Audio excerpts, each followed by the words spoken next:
Vamos a comenzar, chicos. Primero dándoles todas unas buenas tardes a todos y todas las presentes. Les doy la más cordial bienvenida al seminario que tiene por tema temas emergentes en salud mental y envejecimiento. El docente que va a impartir la presente sesión es Miguel Ángel Ramos Henderson, quien es neuropsicólogo clínico de la Universidad Pablo Olavide, de España, psicólogo con un doctorado en psicología de la Universidad Católica del Norte, tiene un magíster en neuropsicología clínica, con un magíster en gerontología clínica, un postítulo en neuropsicología y demencias, un diplomado en neuropsicología y neuropsiquiatría del adulto en la Pontificia Universidad Católica de Chile, una estadía de perfeccionamiento en evaluación y rehabilitación neuropsicológica de la Universidad de Portales en Chile, es miembro del claustro académico del Magíster en Gerontología Clínica Interdisciplinar y es docente de pre- y posgrado en Psicología, Neuropsicología y Gerontología de la Universidad de Santo Tomás y la Universidad Mayor. A continuación, vamos a dar inicio a la presentación del docente y una vez que esta termine, vamos a realizar un sorteo que será por una beca totalmente gratuita para la ruta llamada Clínica de Personas Mayores, Detección e Intervención, la cual corresponde a un paquete de 5 cursos orientados al manejo clínico de personas mayores, de las cuales 4 de los 5 programas mencionados serán dictados por el docente Miguel Ángel Ramos Henderson. Los requisitos para poder optar en esta beca son, primero, ser profesionales con enfoques en las temáticas propuestas, y segundo, el sorteo lo voy a realizar solo con las personas que estén en toda la sesión, que estén hasta el final, y así los invito a que se queden para que todos puedan participar en el sorteo. Finalmente, para los que estén interesados, quedan todos y todas muy invitados a nuestra página web, donde están el resto de los seminarios que hemos hecho anteriormente, para que puedan verlos si es de su interés, y también va a subirse la charla de hoy, ¿ya?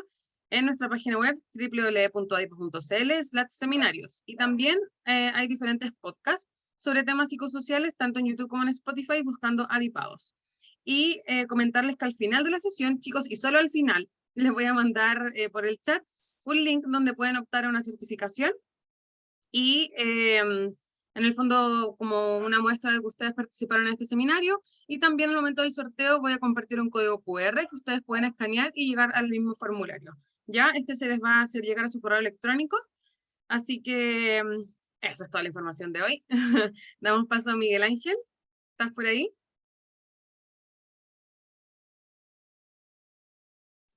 Sí, aquí estamos. Gracias, Florencia, por la presentación, por la introducción a este curso, por la invitación también a Viva. Sean todos y todas muy bienvenidos a este seminario que lleva por título Temas emergentes en salud mental y envejecimiento.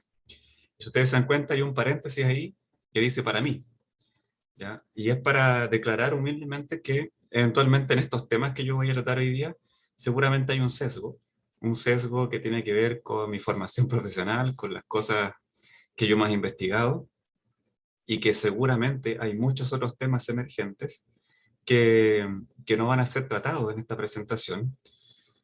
Pero dado que tenemos un auditorio grande y muchos participantes con experiencias distintas, con profesiones diferentes, y que vamos a tener alrededor de 30 minutos para poder conversar, hacer preguntas, eventualmente esos temas podrían salir y abrirse entonces una nueva conversación referida al tema, ¿ya? Quiero agradecer la asistencia. La verdad es que el tema de envejecimiento, gerontología y sobre todo salud mental no eran temas populares, no eran temas tan llamativos. Hasta no hace los últimos 10 años no era algo tan que demandara tanto interés, ¿no?, en los profesionales. De hecho, eso se refleja en las mallas de pregrado que tenemos en nuestra formación, donde podemos ver que los temas de envejecimiento se tratan con muy escasa profundidad. También en la oferta posgrado, que eso sí ha ido aumentando, pero como les digo, no había mucha opción de formación y tampoco había tanto interés profesional por estas áreas, ¿no? Y eso tiene que ver directamente con la visión que tenemos de lo que significa envejecer, con cómo la cultura en la que nos desenvolvemos se relaciona con el tema envejecimiento y con cómo nosotros mismos nos relacionamos con nuestro propio envejecimiento. Y podemos decir que es más bien una relación fóbica, ¿no? Una relación con la cual no tenemos una muy buena convivencia. Lo cierto es que hasta no hace muy poco vemos el tema del envejecimiento como algo muy lejano. Cuando hablamos de las personas mayores, hablamos como algo ajeno a nosotros. ¿Ya? Ahora yo diría que hay más sensibilidad al respecto, más conciencia, de algo muy sencillo, que es que nosotros también vamos a envejecer. Esa cuestión no es nueva, pero de alguna manera luchamos contra esa posibilidad, ¿no? Y digo luchamos porque si usted revisa la oferta, lo que encuentra es un montón de productos, publicidad y emociones asociadas a la idea de envejecimiento, ¿cierto? Eh, Tratamos de ocultar los signos del envejecimiento. Ocultamos canas, ocultamos arrugas, nos parece preocupante que aparezcan las primeras manifestaciones de envejecimiento.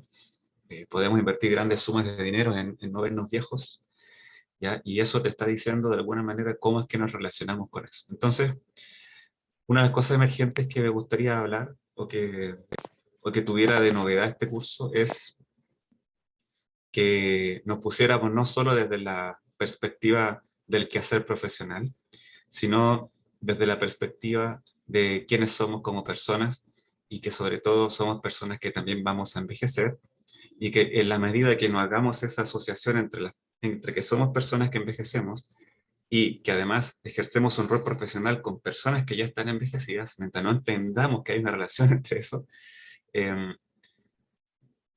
no vamos a ser capaces de centrarnos en la persona, que es algo que se ha estado escuchando mucho, ¿no? Así como la atención central en la persona, otro tema emergente, ¿no? La atención central en la persona. ¿Y qué es lo que es la atención central en la persona? Básicamente psicología rogeriana aplicada a la medicina, a la kinesiología, a un montón de otras disciplinas, que es por primera vez cuestionarnos respecto de eh, la formación que recibimos, ¿cierto? Que está más bien centrada en detectar cosas negativas. Todos nosotros somos bastante expertos en detectar problemas, ¿cierto? O síntomas depresivos, o manifestaciones de fragilidad, sarcopenia, problemas de funcionalidad. Tenemos un lenguaje profesional bastante centrado en detección de problemas. Pero el desafío del envejecimiento desde el punto de vista profesional nos llama a fijarnos ahora en otras cosas, en preguntarnos, por ejemplo, en cómo es que las personas realmente envejecemos mejor. En lo relacionado a la psicología, que aquí imagino el auditorio es mayoritariamente psicólogo, y si no, pues bienvenido, da lo mismo, porque la gerontología es multidisciplinaria, por esencia, y cuando usted estudia gerontología en un programa magíster, va a tener siempre convivencia con compañeros de distintas profesiones. Por lo tanto, todos manejan el contenido de manera transversal para entender muy bien cómo es que se envejece mejor desde todos los puntos de vista. Y la psicología es una arista importante, ¿no? Por lo tanto, entender qué ocurre con la psicología del envejecimiento, con la psicología relacional, es decir, cómo nosotros nos relacionamos con nuestro propio envejecer y con la persona que tenemos enfrente, es fundamental para cualquier disciplina. ¿Bien? Para cualquier disciplina. Si vivimos en una sociedad predominantemente girascofóbica, que teme envejecer, y esto en gran medida porque somos una sociedad centrada en la producción y sobrevaloramos la producción y sobrevaloramos el estar vigentes. Por lo tanto, el envejecimiento, que se traduce más bien en experiencia y no tanto en productividad, claro, comienza, como dice la teoría de la vinculación, a emerger en nosotros el temor a ser excluido y desvinculado, cosa que va a ir pasando, cosa que pasa, y eso también implica una adaptación psicológica, ¿no? Hay muchos temas que están ahí entre medio que se abordan desde la psicología, pero que tenemos poca conciencia, que conversamos poco y que a veces no entendemos por qué es que una persona mayor está angustiada, por ejemplo. Eh, y también lo vemos como algo muy lejano a nosotros. Y quiero insistir en eso porque nosotros también vamos a pasar por ese proceso de desvinculación, por ese proceso de pérdida de estatus, por ese proceso de lidiar con la reconstrucción del propio autoconcepto a medida que va avanzando el tiempo y vamos perdiendo roles y a la medida que no somos capaces de reinstalarnos en nuevos roles y en nuevas funciones, todo eso nos va a pasar a nosotros también, ¿ok? Entonces, más allá de lo profesional, quiero que también toquemos lo personal. Pienso que eso es importante, sobre todo después de que cada año repito un experimento con estudiantes de posgrado, cuando los grupos son pequeños, esto se puede hacer, pero es básicamente pedirles una foto y pasar sus fotos por el programa Oldify para mostrarles una versión envejecida de sí mismos. Yo les pido que hagan ese ejercicio en sus casas, tomen una foto, la mejor que tengan de rostro, y envejezcanlo unos 40 o 50 años y véanse con arrugas y con canas y describan lo que observan. Lo que yo observo en los estudiantes de posgrado es mucho temor, asco, asco, afirmaciones complejas como, no, que yo no voy a llegar a esa situación, nunca, no voy a llegar a esa edad, ¿cierto? Lo cual te dice pensar, bueno, ¿y cómo vas a controlar, cómo vas a evitar llegar a esa situación? Todo se reafirma en estos ejercicios prácticos. Estoy hablando de estudiantes de gerontología, personas que van a estudiar gerontología para trabajar con personas mayores que al mismo tiempo tienen en paralelo gerascofobia. Puede sonar contradictorio, pero es así. No sé. Es algo que tenemos que resolver, el temor a envejecer, como sociedad, como individuos y como profesionales. Eso también nos va a ayudar a posicionarnos en quién está ahí, al frente. Retomo el tema entonces de la atención central en la persona. Centrarse en la persona es un tremendo desafío. Implica entender a un individuo, su subjetividad, sus crisis vitales y sus particularidades idiosincráticas. Es decir, eh, que no todas las personas son iguales, ¿sí? Uno tiene la ilusión de control cuando habla de trastornos, porque los trastornos se ven igual en un manual, ¿cierto? Y el modelo biomédico de alguna manera tiene esa, comillas, ventaja, ¿cierto? Ve enfermedades, ve patologías, ve síntomas y tiene tratamientos para los síntomas. Ve sarcopenia, pero no ve la persona con sarcopenia.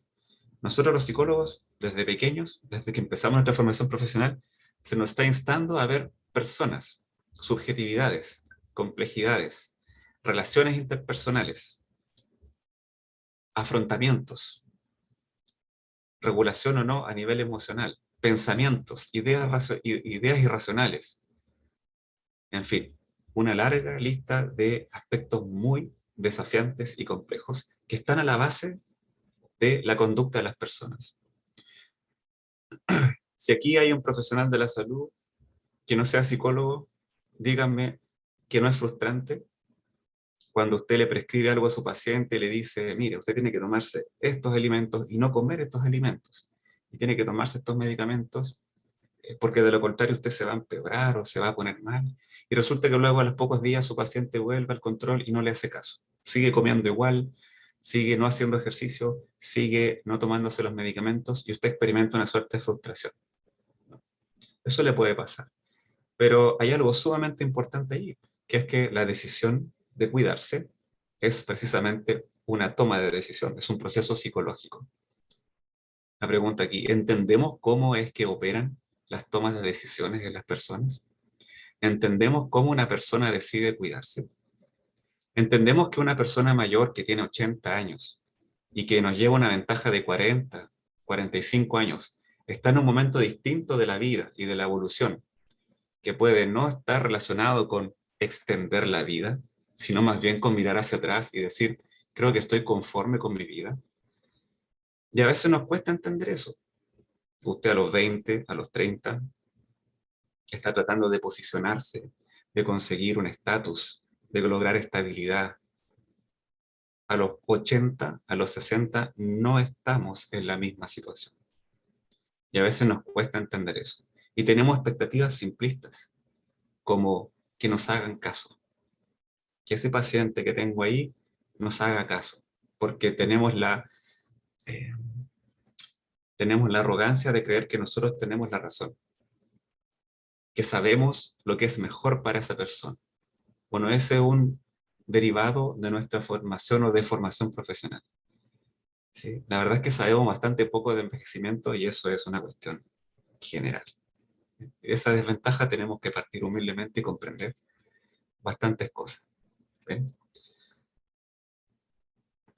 Bueno, esto que se proyectaba el 2010, este seminario tiene poquitas diapos, tiene 2 diapos, esta es la primera, que luego viene una segunda donde hay algunas ideas para que después nos pongamos a conversar. El 2010 se proyectaba que las personas mayores de 60 iban a ser mayores en cantidad que los adolescentes de 15 años. O sea, iban a haber más personas de 60 años que adolescentes de 14 o menos años. Y eso se proyectaba para 2025. Sin embargo, este cambio ya ocurrió el año pasado. Eso te está diciendo que el ritmo de envejecimiento de la población chilena está mucho más rápido de lo proyectado. Bien, y eso es un fenómeno mundial. El mundo está más envejecido, hay menor natalidad y hay mayor esperanza de vida. La gente vive más tiempo y nacen menos personas. Por lo tanto, inevitablemente va a haber una inversión de la pirámide poblacional. Y eso altera el orden de las prioridades. Ahora sí, el envejecimiento toma mucho protagonismo. Son las personas que van a estar, digamos, utilizando los recursos sanitarios. Se instalan problemas propios del periodo evolutivo porque, si bien es cierto, son mayoría las personas mayores o van a hacerlo en un corto tiempo, no es que lleguemos muy bien al envejecimiento. ¿Sí? Vivimos más tiempo, pero no es que vivamos mejor. Eso lamentablemente estadísticamente se reafirma. No sabemos envejecer bien. De hecho, con suerte sabemos cuidarnos. Con suerte tomamos decisiones en favor de nuestra salud. En general, lo que ocurre la mayoría de las veces es que culturalmente aprendemos que hay cosas que son más importantes que nuestra salud. Como por ejemplo la obligación. La obligación, el trabajo. Imagínese usted está aquí a las 8 de la noche en una charla, cuando podría estar descansando por una tarde de ocio o compartiendo con su familia, o acostándose temprano. Es broma. Es importante formarse. Pero a veces somos capaces de no dormir por formarnos, por cumplir con la obligación. Somos capaces de poner en último lugar de la prioridad una buena alimentación, porque primero está la obligación. Y eso lo aprendemos en el colegio. En el colegio aprendemos que vamos a estar 8, 12 horas ahí destinadas a la obediencia para luego llevarte a la casa un montón de tareas para seguir trabajando. Y eso tú lo haces durante 12 años y piensas que esa es la vida. Y toda la vida se te da una obligación. Tus hijos te miran haciendo lo mismo y luego replican el modelo. Por lo tanto, cuidarse a sí mismo es una cuestión que en realidad no es tan importante. No tienes dónde aprender que eso es importante. Y eso tiene su impacto en el envejecimiento. Súmale a eso que la gratificación, que es algo que moviliza la conducta de manera importante, lamentablemente en el caso del envejecimiento las consecuencias de un escaso autocuidado desde el punto de vista de la salud van a verse mucho después. ¿Cierto? O sea, te puede comer muy mal, hacer poco ejercicio, dormir mal en este momento y no va a tener ninguna consecuencia tan negativa. Pero sí está impactando su nivel de reserva fisiológica. Es decir, usted se está quitando fisiología para soportar el proceso de envejecimiento. Por lo tanto, como usted llega al envejecimiento con tan poquita reserva fisiológica por sus malos hábitos en la juventud, pues lamentablemente comienzan las enfermedades. Cuando nuestra reserva fisiológica no da abasto, comenzamos a enfermarnos, ¿no? Y se empieza a instalar socialmente esta creencia falsa de que envejecer es enfermar. Ahora, la OMS lo ha ido reforzando, se dieron cuenta que querían tratar el tema del envejecimiento como una enfermedad y es una afirmación que tiene implicancias y que hay que tratar con cuidado. Si tú afirmas eso desde tu posición de OMS, de organismo internacional, vas a reafirmar algunos mitos peligrosos, algunos mitos que forman parte de lo que se conoce como viejismo, es decir, el prejuicio por ser mayor. Hay un hecho inevitable, vamos a vivir más tiempo. Hoy día en Chile hay 5.000 personas que tienen más de 100 años. Y eso va a aumentar. Entonces, ¿cómo queremos llegar a esos 100 o más años? ¿Creyendo que somos enfermos? Bueno, eso va a incrementar la jerarcofobia. Va a incrementar la jerarcofobia y va a hacer más difícil las cosas. ¿Mm? Es muy triste llegar a una etapa convencido de que tienes que esperar la muerte padeciendo. Es una visión muy empobrecida y limitada del envejecimiento. Sí, es más probable, las personas mayores se enferman más que las jóvenes, pero es por un proceso complejo, cultural, social, de cómo tratamos el tema del envejecimiento y de cómo nos preparamos para llegar a él. ¿Ok? Ahora, modelos. Voy a aterrizar a salud mental y también voy a hacer conexiones con otras disciplinas, porque los psicólogos que trabajamos salud mental no podemos estar convencidos de que la salud mental es un tema que nosotros solamente impactamos en eso, ¿no? la salud incluye la salud mental, y siempre vamos a ver esto desde una mirada biopsicosocial. Por lo tanto, disciplinas como la gerontología tienen total relevancia, porque ahí vemos cómo las disciplinas se ponen de acuerdo para que las personas envejezcan de mejor forma, y también para comprender cómo las representaciones sociales del envejecimiento van influyendo en nuestra salud, en nuestro bienestar psicológico. O sea, imagínense lo que es estar convencido socialmente de que envejecer es enfermedad, achacarse, esperar la muerte, ser reemplazado. Si esas palabras, esos significados están en nuestra mente, evidentemente nadie quiere envejecer, ¿no? Y también alimenta en nosotros otro problema, el paternalismo, ¿sí? El paternalismo.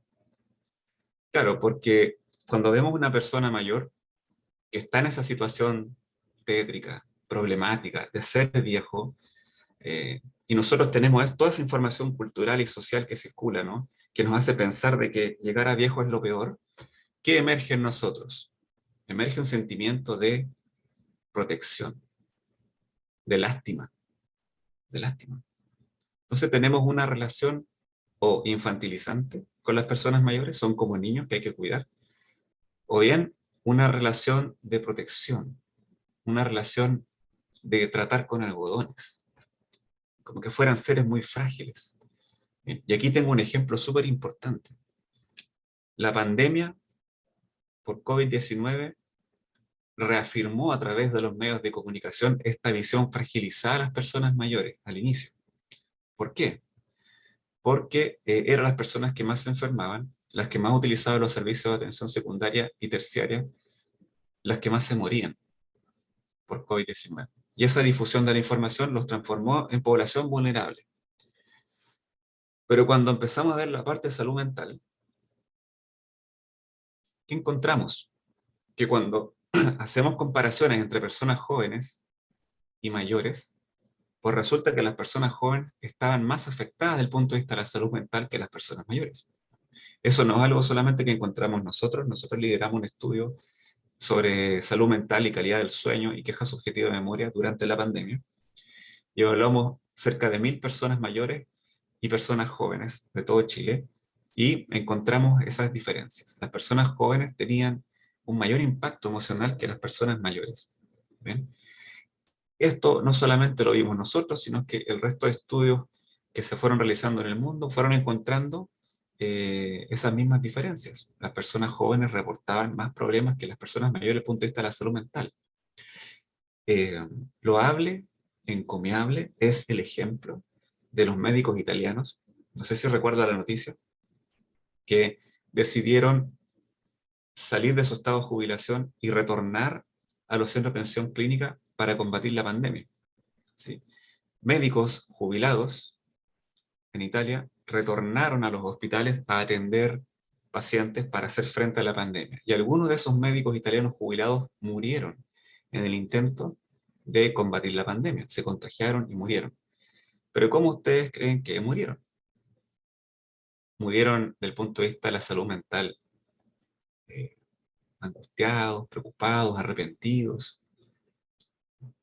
Son cuestiones que a lo mejor no entendemos, ¿no? ¿Cómo es que se exponen a ese tipo de cosas? Evidentemente podían morir. Bueno, hay otros conceptos de la psicología evolutiva que pueden explicar esto perfectamente, como la gerotrascendencia. Usted a los 60, 70, 80, usted va a sentir este deseo de permanecer vivo en esta tierra a pesar de que físicamente no esté. La necesidad de entregar, la necesidad de dejar un legado, la necesidad de permanecer vivo, la necesidad de ayudar, de contribuir, muriendo en el intento. Morir puede no ser un problema en la vejez.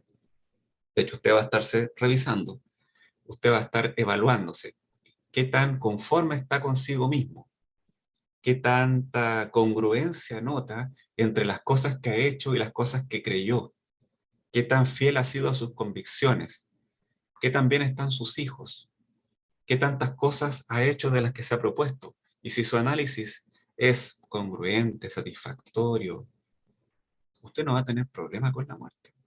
Que la muerte es un tema que aparece, ¿no?, en los pensamientos de las personas mayores, ¿no? Por tanto, la relación que las personas mayores tienen con la muerte es un poco distinta a la de las personas jóvenes, bastante distinta. También puede ocurrir el caso contrario. Usted revisa y empieza a encontrar inconsistencias, empieza a encontrar arrepentimiento, empieza a darse cuenta de que hay cosas que no están de acuerdo como usted tenía pensado hacerlas, que usted ha traicionado sus principios, que abandonó proyectos en el camino por cosas que hoy día no tienen ninguna relevancia, y eso empieza a generar desesperación. Una desesperación, una crisis vital, que puede gatillar perfectamente una depresión. Claro, si no logramos entender la psicología evolutiva de las personas mayores, difícilmente vamos a descifrar qué es lo que está detrás de esa angustia, ¿cierto?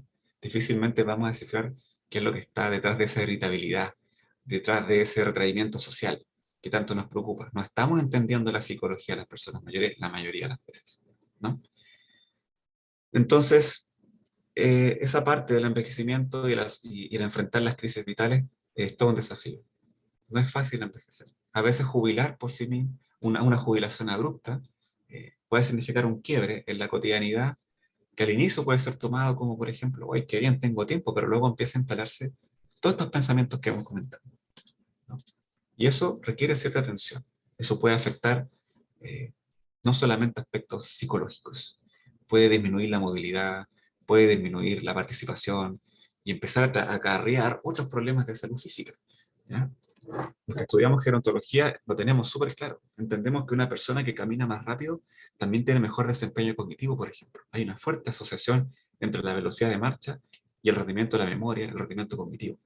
El cerebro está muy conectado a la parte física, por ejemplo.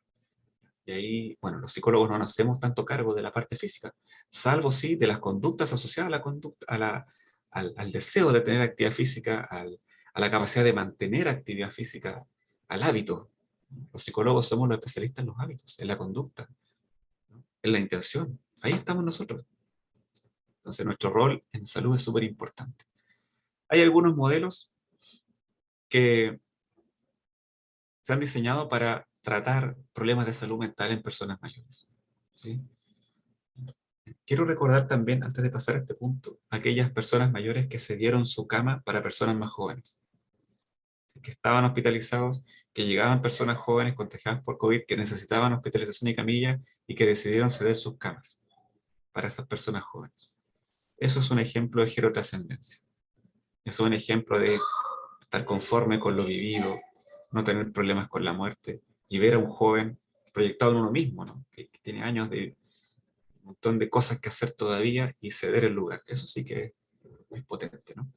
Así que frágiles desde el punto de vista de la salud mental, para nada. Para nada. Tenemos que irnos limpiando de esa idea fragilizante de las personas mayores. Siempre les muestro una foto de una persona postrada y les pregunto qué es lo que ven, qué es lo que piensan y qué es lo que sienten.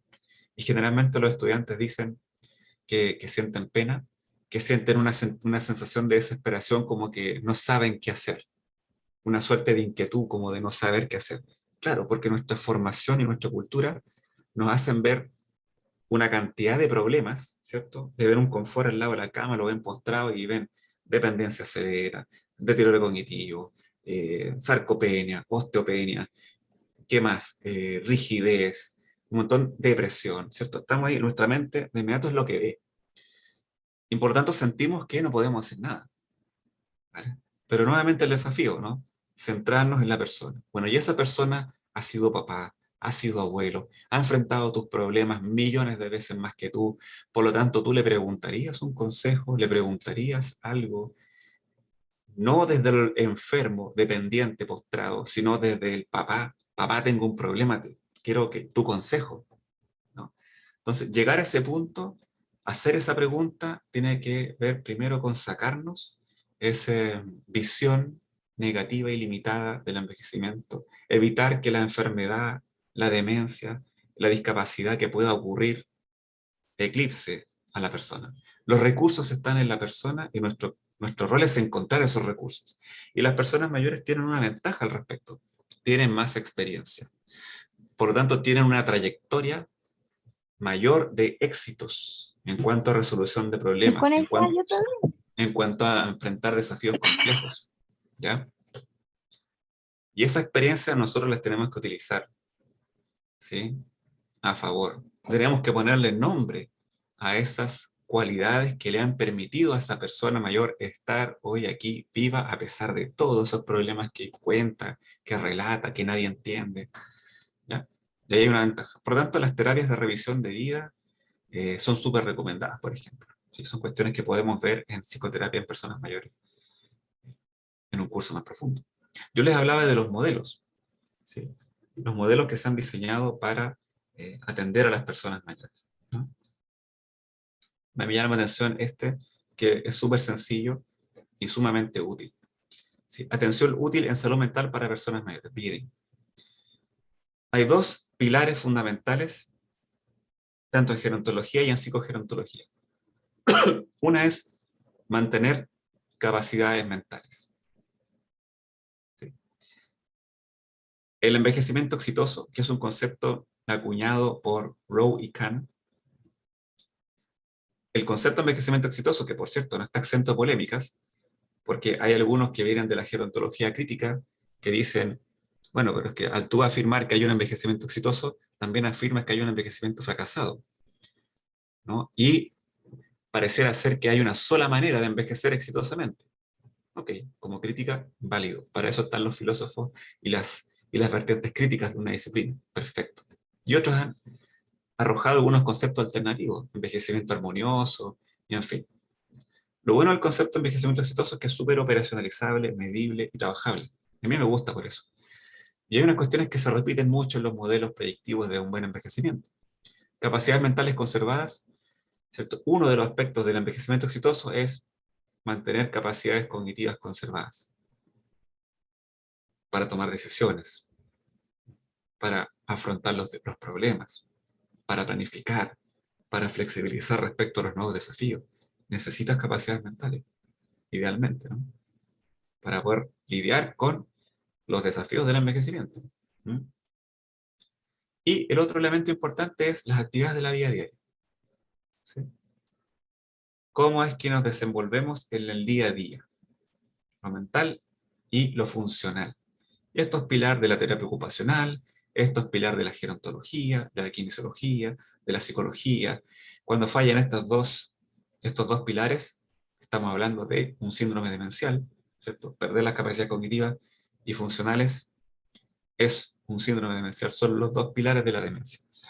Por tanto, estas son las cosas o los timones más importantes, ¿no? Ahora, esto nos permite mantener el nivel de independencia, que es la capacidad de desenvolvernos solos, ¿no? La capacidad de desplazarnos, de poder salir de casa y volver. Eso es sumamente importante. 25% de las personas mayores tienen algún grado de dependencia en Chile. Algún grado de dependencia. Y en ese saco están los dependientes leves, moderados y graves. Por lo tanto, algo estamos haciendo mal, que estamos llegando no de muy buena forma al envejecimiento. Y es todo lo que yo les he comentado antes. Poco autocuidado, escasa actividad física, no conocer cómo alimentarse bien, no resguardar las horas de sueño como corresponde y además tener una visión cultural empobrecida del envejecimiento que provoca cierto efecto de profecía autocumplida. O sea, si todo el envejecimiento está mal y todos lo ven así, y yo voy avanzando hacia allá, de alguna manera voy cumpliendo inconscientemente esa profecía autocumplida. Llega viejo y sí, efectivamente me empecé a enfermar, empezaron los dolores, empezó todos los problemas, ¿no? Así que cuidado con cómo la cultura impacta en nuestras propias cogniciones, decisiones y cómo estamos viviendo las cosas, ¿no? Tenemos que adoptar una postura crítica respecto de eso. ¿Bien? Aliviar el estrés. Bueno, y la pregunta aquí interesante de responder es qué cosa es, cuáles son los factores que estresan a las personas mayores. Cuando somos mayores, ¿qué nos estresa? ¿Cuáles son las cosas que nos preocupan? ¿Son las mismas que nos preocupaban cuando jóvenes? Bueno, hay algunas cosas que son bastante parecidas. Hoy día muchas personas mayores están prefiriendo no salir de casa porque tienen miedo. Porque acostumbran a ver noticias y a las noticias abundan las malas noticias. Y eso les va generando una asociación con ideas asociadas a riesgos, peligros, y entonces la conducta salida es evitar salir. Frente a los hechos de delincuencia, violencia, la gente mayor reporta que prefiero no salir y quedarme en casa. Otros salen igual, va a depender de cada uno. ¿Ya? Entonces, cuestiones más o menos como que preocupan a todos, ¿no? Pero hay otras cosas que son particulares del periodo evolutivo. ¿Qué cosas nos preocupan cuando somos mayores? Bueno, eso podría dar aquí como para unas 3 horas. Pero algo ya les comenté antes. Mirar hacia atrás y estar conforme o no estar conforme. La pérdida de los roles. La pérdida de estatus.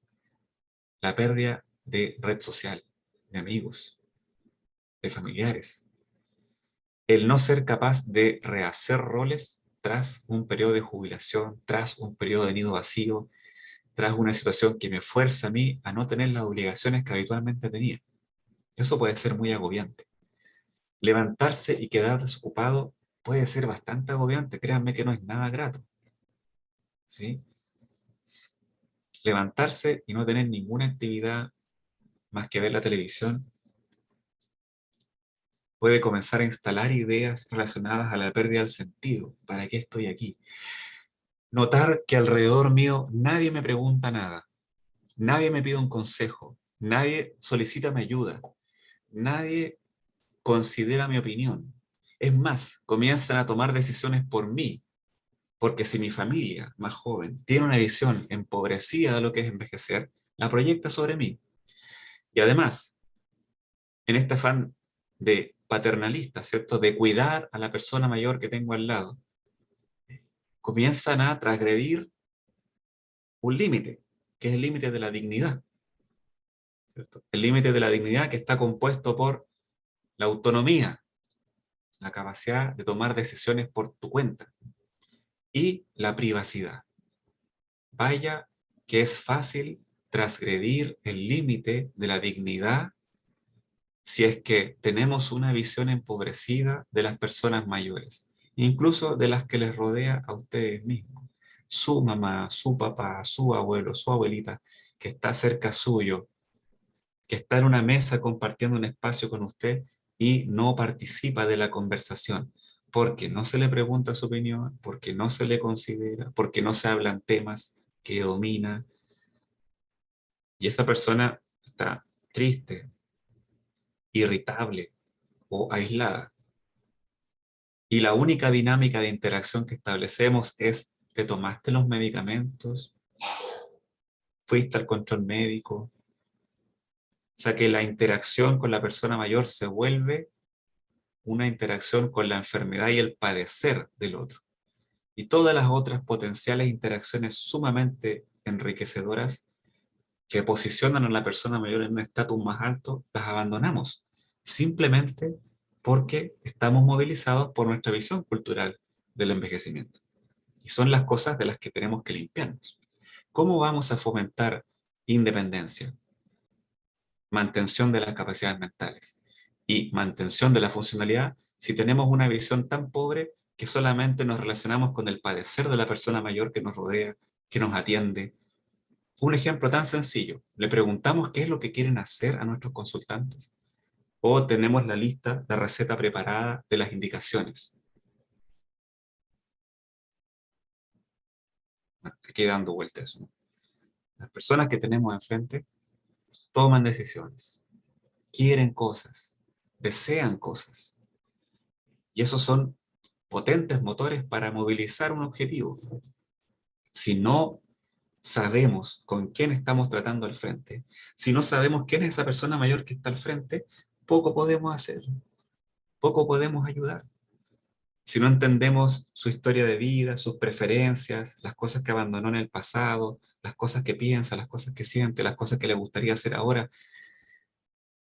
ahí podemos entender cosas como que no se tomen las pastillas, como que no quieran cuidarse, como que en vez de comprar remedios, se compren un pasaje de avión para conocer Europa o el sur de Chile. Ahí vamos entendiendo otras cosas. Y otra cosa sumamente importante del quehacer psicológico es cómo es que hacemos vínculo con una persona mayor. El vínculo.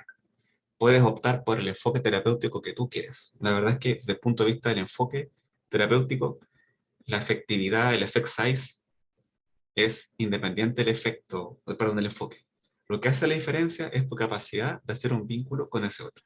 La relación terapéutica. ¿Bien? La relación terapéutica. ¿Cómo hacemos relación terapéutica con otro? Uno de los hot topics en psicoterapia con personas mayores es la reconstrucción de la autoestima.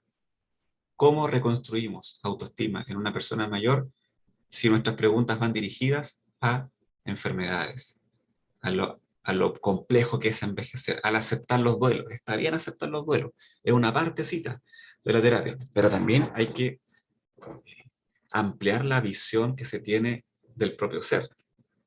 Y eso es una tarea importante. Y hay muchos otros hot topics, ¿eh? Porque también hay personas que no llegan tan bien al envejecimiento, que llegan en estado de dependencia, inclusive con demencia. ¿Ya? Y eso es otro cuento aparte. Pero estos timones que están aquí son los mismos. Una persona con demencia también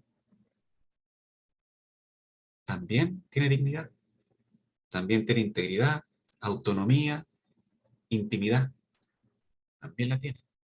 Entonces, cuando nos dicen tiene demencia, es como que deja de ser persona. ¿Bien? Se deshumaniza.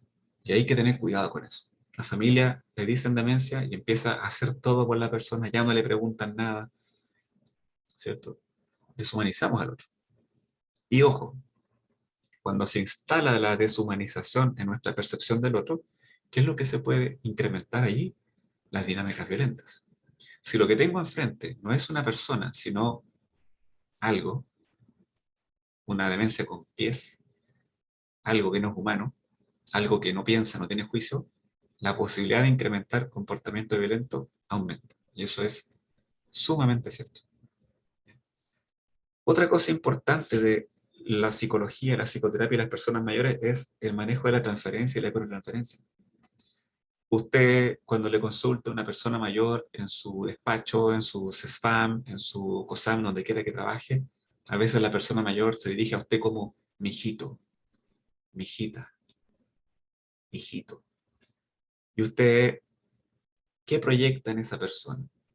Usted ve a un consultante con autonomía, con capacidad de decisión, con la capacidad de exigirle que elaboren objetivos terapéuticos en conjunto. Usted ve a esa persona con un tiempo definido en donde usted se proyecta a terminar un tratamiento, donde se cumplan las metas, o está viendo a su mamá, está viendo a su papá, a su abuelo, a su abuela, y hace con ese consultante lo que no ha hecho con su abuelo, con su mamá.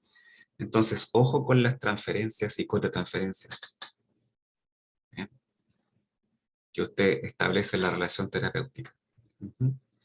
Cómo quizás una mala relación con sus propios abuelos y padres puede interferir inclusive la relación que tiene con su consultante. Y usted puede caer en esto de, es que este es viejo y es jodido, es que esta vieja es pesada porque es vieja, es dura, es inflexible, es rígida, ya llegó esta vieja pesada otra vez. No se olviden que hay un concepto popular en el mundo clínico, ¿no? El BDM o la BDM, ¿no? El viejo o la vieja de mierda, que se agrega BDM, ¿no? Y eso es una manifestación brutal de discriminación. ¿Sí? Hay alguien que tiene su micrófono prendido, le pido por favor que lo pueda silenciar. Ok, gracias. Otra cosa importante es, bueno, adaptarse a los cambios relacionados con la edad, desde el punto de vista psicológico, desde el punto de vista de los roles, todo lo que hemos hablado, y, bueno, ¿qué vamos a hacer ahora? ¿Qué vamos a hacer este último tercio de vida que nos queda? Porque estamos en el último tercio, ¿no? Si tenés 60 años para adelante, estás en el último tercio de vida. ¿Qué vamos a hacer? Una pregunta, ¿qué quiere hacer usted? Aquí hay un autor que se llama Baltes, que habla sobre la compensación, la selección, compensación y optimización. ¿Sí? En el fondo, ok, yo reconozco que hay cuestiones que ya perdí, hay otras cuestiones que mantengo bien. Bueno, estas que mantengo bien, las voy a entrenar, las voy a desarrollar, las voy a mantener, ¿cierto? Me voy a preocupar de mantener, y luego me voy a comprometer con cómo voy a darle uso a estas capacidades residuales y utilizarlas en alguna actividad. ¿Ya? Eso es bien interesante. Hay que bajarla al máximo, no se puede hacer zoom. ¿Ya? Entonces, estoy leyendo algunos de los mensajes, que hay hartos mensajes. Ahí vamos a discutir los mensajes. Bien, entonces, no se olviden que todo esto está ocurriendo en un contexto donde las personas mayores tienen cuando seamos viejos vamos a ser discriminados. Nuestra cultura todavía tiene un fuerte componente de viejismo, ¿ya? Basta ver los textos escolares de antaño en donde se representaba a las personas mayores como la bruja, el brujo, el malo, el hediondo. Son representaciones, son ideas que están en los textos infantiles, son representaciones que están en las películas, ¿cierto? Anciano, demente, ¿ya? Son conceptos que componen nuestra psicología, nuestra conducta, nuestra emoción respecto de esos conceptos. Hay un libro muy antiguo que se dice ¿Cómo construir realidad con las palabras? Austin. Bueno, esa cuestión es súper vigente, ¿no? O sea, nuestro mundo interno, nuestra emoción, nuestra predisposición o rechazo a ciertas cosas tiene que ver con los pensamientos, tiene que ver con las palabras que tenemos asociadas a esas cosas, ¿no? Entonces, bueno, el tema de posicionar el envejecimiento y a las personas mayores en un rol más protagónico es algo que va a tomar tiempo, pero que tenemos que partir desde ya, con nosotros mismos y con los consultantes que tenemos enfrente. No son tan frágiles como ustedes piensan, eventualmente, ¿no? ¿Sí? Hay muchas personas que inician sus estudios en gerontología motivados por esta compasión, como dice Lorena. Así como tiene una visión compasiva y de gente que necesita protección. Y eso los motiva a estudiar gerontología. Porque van a poder satisfacer sus impulsos de proteger a esa persona mayor. Bueno, quizás no es el mejor motivante, ¿ya? Porque en realidad lo que tenemos que hacer es que esta persona mayor tome sus pedazos de autoestima y se los vuelva a poner y comienza a verse a sí misma como alguien con las capacidades suficientes para ponerse objetivos y lidiar con los cambios y sobrepasar las crisis psicológicas del envejecimiento, ¿ya? Alguien que tiene la capacidad de hacerlo, porque si mira hacia atrás, la verdad es que ha lidiado con cosas bastante más complejas, solo que no lo recuerda, solo que no lo tiene conectado. No tiene un nombre, no tiene un nombre para referirse a cómo es que siendo soltera crió 5 hijos y los sacó adelante. No tiene así como, no, si yo, mi marido bueno, se fue, yo me dediqué a criar a mis hijos y ahora ellos están todos bien, pues, están, eh, son todos, tienen toda su familia, nunca les faltó nada, yo la verdad es que me hice cargo de ellos. Y no, pues yo estoy aquí, yo siempre he sido tímida, he sido, sí, me siento débil. Entonces, bueno, ¿cómo que siendo débil y tímida logró todo eso? Logró que 5 hijos tuvieran la capacidad de lograr ese nivel de desarrollo, de estabilización. Eso debe tener un nombre. Bueno, ese nombre no lo tienen.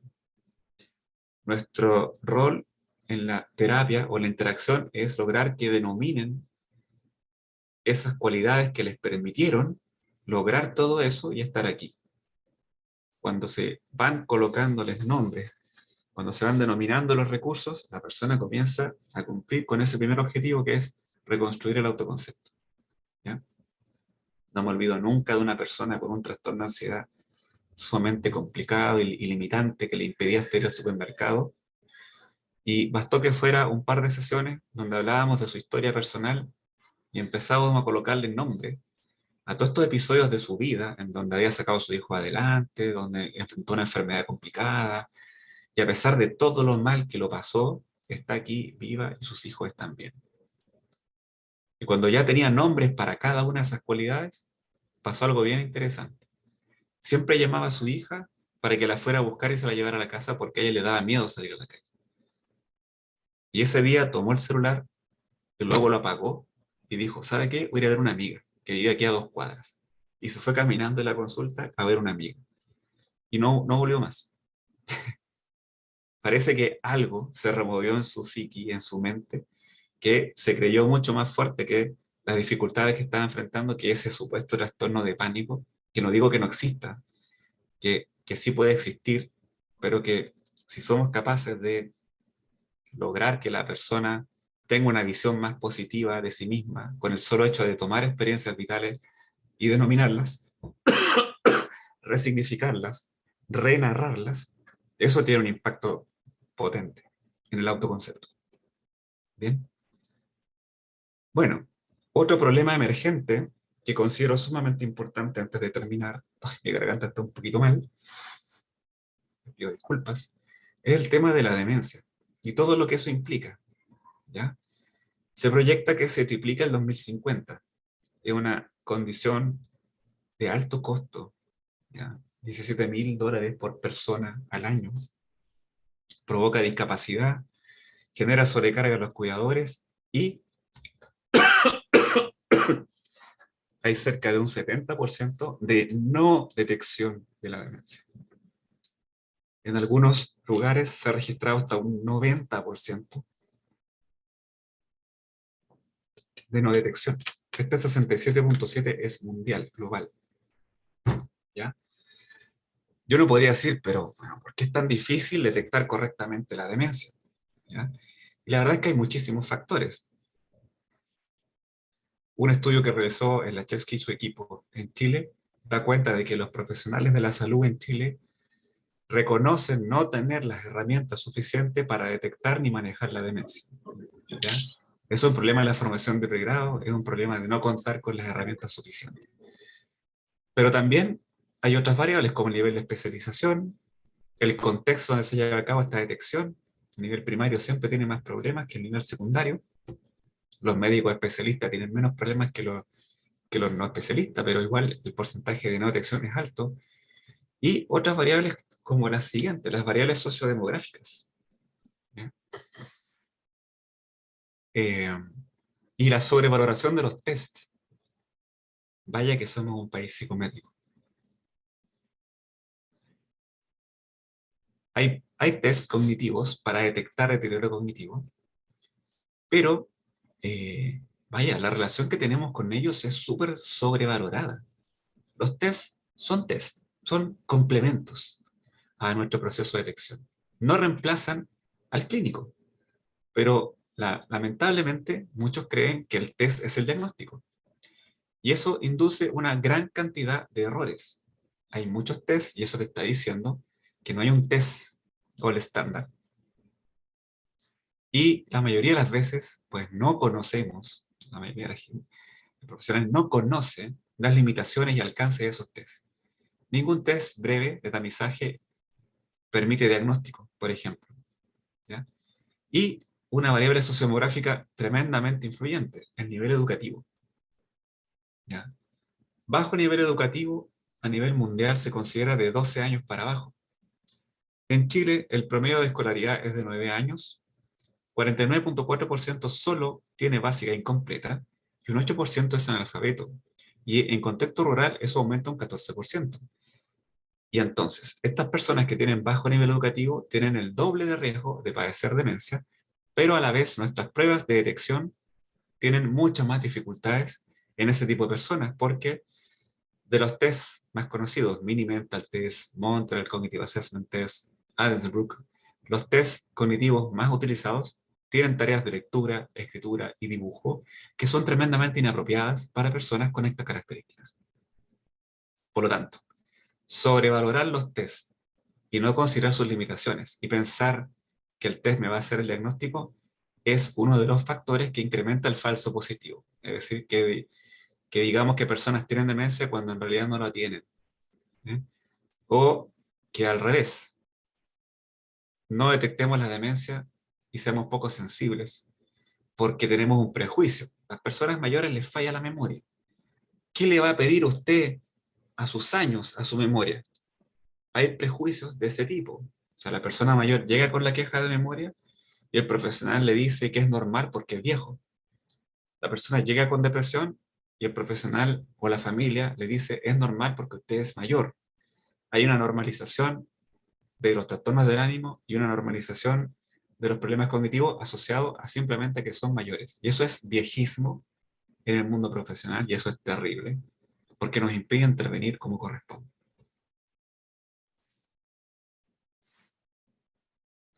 Los tests, claro, están estandarizados, pero Susana, los tests, son apoyos. Los diagnósticos son clínicos, ¿vale? Entonces sí, los tests son buenas herramientas.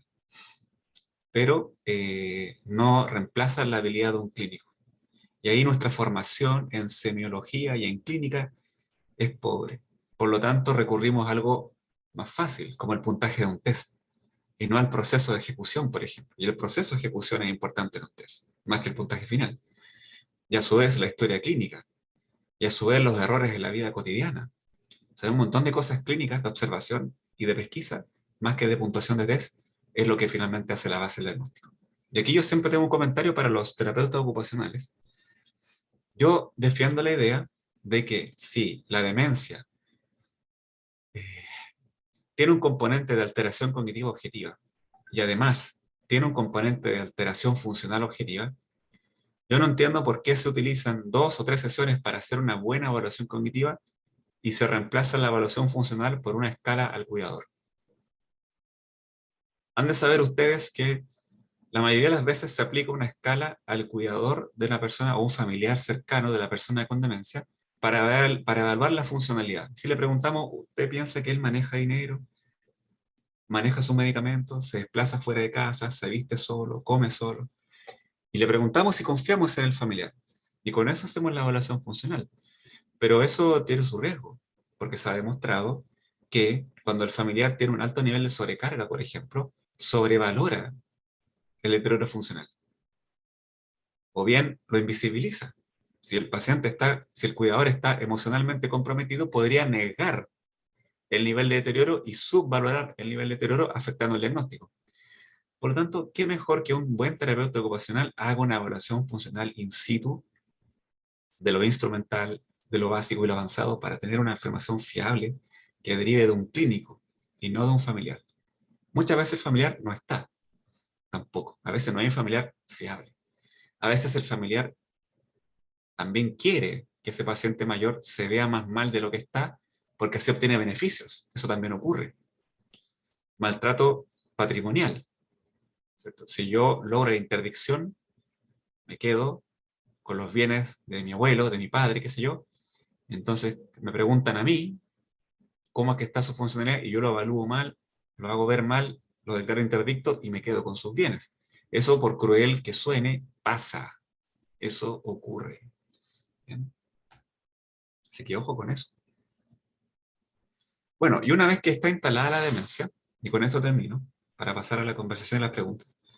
Una vez que está instalada la demencia, ¿qué hacemos? O imaginemos, el paciente tiene varios factores de riesgo, tiene deterioro cognitivo leve, ¿qué le ofrecemos?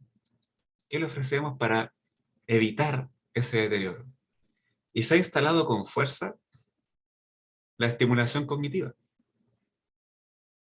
que se basa como en el brain gym, ¿no? Así como hacer ejercicios de memoria, hacer ejercicios tipo sudoku, tipo sopas de letras, tipo mandala, memorizar fotos, para de alguna manera aspirar a no revertir, a mantener las capacidades cognitivas, a retrasar el deterioro.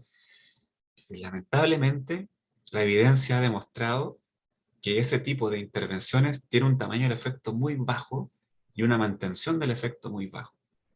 Y a la vez tiene un nivel de transferencia tipo 1. Es decir, si tú le enseñas a la persona a hacer mandalas, la persona mejora en hacer mandalas, pero lo mandas a la vida cotidiana y tiene los mismos o más problemas de los que tenía antes. Por lo tanto, los beneficios de ese tipo de intervenciones no se extienden a la vida real. Entonces, perdemos un terapeuta ocupacional, un psicólogo, en ese tipo de intervenciones que tienen escaso tamaño de efecto y beneficio. ¿Ya? La rehabilitación neuropsicológica es distinta. Nos centramos de una manera individual en la persona, evaluamos cómo los defectos cognitivos le afectan en su vida cotidiana personal y desarrollamos estrategias de compensación para que la persona siga haciendo esas cosas que le gusta, entendiendo sus defectos cognitivos y compensando los defectos cognitivos. Eso es lo que proponen los nuevos enfoques de rehabilitación centrada en objetivos para personas con deterioro cognitivo. Bien, es algo que ha propuesto Linda Clare en el contexto de demencia. Bueno, eso que yo les digo es el enfoque holístico de rehabilitación neuropsicológica que se ha utilizado en personas con daño cerebral adquirido. Pero Linda Clare en el 2021 publica un ensayo clínico randomizado donde pone a prueba este modelo a personas con demencia con mucho éxito. Fíjense ustedes que en otras partes del mundo hay inclusive adaptación del puesto laboral, porque el trabajo es importante para una persona, le dignifica, le mantiene activo, le hace sentir parte de un grupo, y entonces se hacen todos los esfuerzos posibles porque esta persona con demencia, que lamentablemente se mantiene laboralmente activo, pero está con deterioro cognitivo, se mantenga su actividad laboral, en su contexto laboral, pero con las adaptaciones pertinentes para que pueda hacer esa actividad y se mantenga allí. Entonces ahí el foco no está centrado en la productividad del empleado, está centrado en el bienestar de la persona. Son otros contextos. ¿Ya? Pero bueno, ahí hay un gol estándar, algún día. Y si tiene demencia la persona, ¿deja de ser persona? Pues no, no deja de serlo. Entonces hay que evitar el eclipse que generan las patologías en cuanto a ver a las personas. Por lo tanto, con demencia o sin demencia, las personas siguen necesitando de dignidad, de vivir la vida dignamente. Y eso implica autonomía, es decir, tomar decisiones. Puedo estar postrado con muletas, no ver nada o tener una hipoacusia severa, pero voy a mantener mi capacidad de tomar decisiones. Eso es una de las cosas más valiosas que tenemos. Y la integridad. También tengo un porcentaje de privacidad importante que debe ser respetado. ¿Bien? Bueno, con todas estas cosas que he comentado, este popurrí, quiero finalizar este seminario. Espero que algunos temas le hayan generado resonancia, que haya sido de utilidad. Y bueno, son temas que vamos a ir tocando en los cursos que ofrece ADIPA en la ruta de perfeccionamiento clínico en envejecimiento. Y quedo muy atento a sus comentarios, preguntas, para que conversemos un ratito. Bien.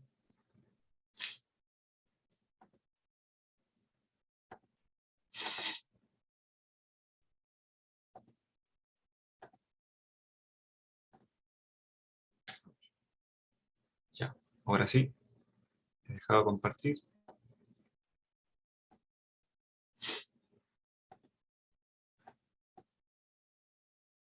Bien, veo algunas manitos levantadas. Fundación EALS ITNC Chile ha levantado la mano. Hola. Sí, buenas noches. Buenas Fundación noches. Encuentros Alzheimer y Trastornos Neurocognitivos. Está abreviado, disculpa. No te Mira, preocupes. tú señalaste algunas cosas bastante relevantes desde el ámbito de la atención que se le debe prestar a los adultos mayores en cualquiera de las etapas que se encuentre, esté con un trastorno neurocognitivo leve o ya vaya teniendo una demencia como lo es un trastorno neurocognitivo mayor. Pero también creo que es relevante lo que hoy en día se ha instalado en nuestro país a nivel de las organizaciones públicas, de los organismos de salud de atención primaria, secundaria o terciaria, que es la atención centrada en la persona. Porque aquí no solamente debemos dedicar un trabajo en la familia, ¿no es cierto?, los más cercanos a estos adultos mayores, para con ellos mismos, ¿no es cierto?, para fortalecer todo lo que tú has señalado, lo que tú muy bien has señalado, sino que también tiene que haber un trabajo externo desde afuera, desde los organismos del Estado, para trabajar con los adultos mayores que llegan acompañados de un familiar a una primera consulta, a un CENFAM, a un ELEAM o a un hospital o una clínica. Y desde ese punto de vista, la atención centrada en la persona creo que cobra un valor bastante trascendental en términos de permitir una continuidad, digamos, en el proceso adaptativo de la persona que está, del profesional que está atendiendo a ese adulto mayor versus el mismo adulto mayor y la familia que lo acompaña. No sé si me comprende en el razonamiento. Sí, bueno, totalmente de acuerdo con lo que tú señalas. La atención central de la persona supone nuevos desafíos, supone limpiarnos un poco inclusive de nuestra propia formación, ¿ya? Que está más bien centrada en detectar problemas. Centrarse en la persona involucra un desafío individual de conocer al otro. O sea, muchas veces hasta no hace muy poco tiempo, se intervenía sin conocer mayormente quién era la persona que estaba enfrente. Porque teníamos una ficha que nos daba cuenta de sus patologías, de sus padecimientos, y teníamos esa idea ilusa de que todas las patologías son iguales. Porque cuando tenemos un concepto clínico, tendemos a un enfoque nomotético, a normalizar. Pero yo les aseguro que tú puedes tener 10 personas con deterioro cognitivo leve amnésico al frente tuyo y son las 10 diferentes. Y ese TNC va a afectarles de manera distinta, va a preocuparles en mayor o menor medida, va a afectar distintas actividades personales que tienen un valor personal distinto para cada uno. Y entonces el enfoque te está llamando a eso, como a conocer esas preocupaciones, a entender la historia de por qué esas preocupaciones son más importantes que otras, entender a qué está dispuesta la persona por su beneficio, por hacer el cambio, o qué está trabando ese proceso, y la familia, por supuesto. La familia puede ser un gran apoyo, como también un gran obstáculo, ¿sí? Por tanto, los procesos individualizados, centrados en la persona, siempre integran a la familia también, ¿no? La familia primero debe conocer bien el problema. Una de las primeras fases de las intervenciones es como volverse experto en el problema. Entender cuándo ocurre, en qué momento pasa y por qué pasa y cuál es el nombre de esta cuestión y cómo nos afecta. Y entender también que no nos afecta en la totalidad de nuestras dimensiones, sino que en algunos aspectos, ¿no? Y algunas de esas cosas que nos afectan tampoco nos importan tanto, pero hay otras que sí nos importan. Me está afectando aquí en la relación con mi nieta, a mí me gustaría ayudarle en esto, pero yo siento que aquí como que queda un poco corta porque se me olvidan las cosas que me dice. Entonces hay cuestiones que tienen más importancia que otras, ¿ya? Y cuesta instalarlo de pronto cuando tenemos una formación tan centrada en aspectos clínicos y no en aspectos personales. Entonces el desafío es como primero incorporar la psicología. O sea, una vez que este tema se instaló muy fuerte en la atención y fue tema de un congreso de geriatría, entonces yo empecé a entrar a las ponencias y lo que los médicos hablaban del enfoque central de la persona no era más que Carl Rogers.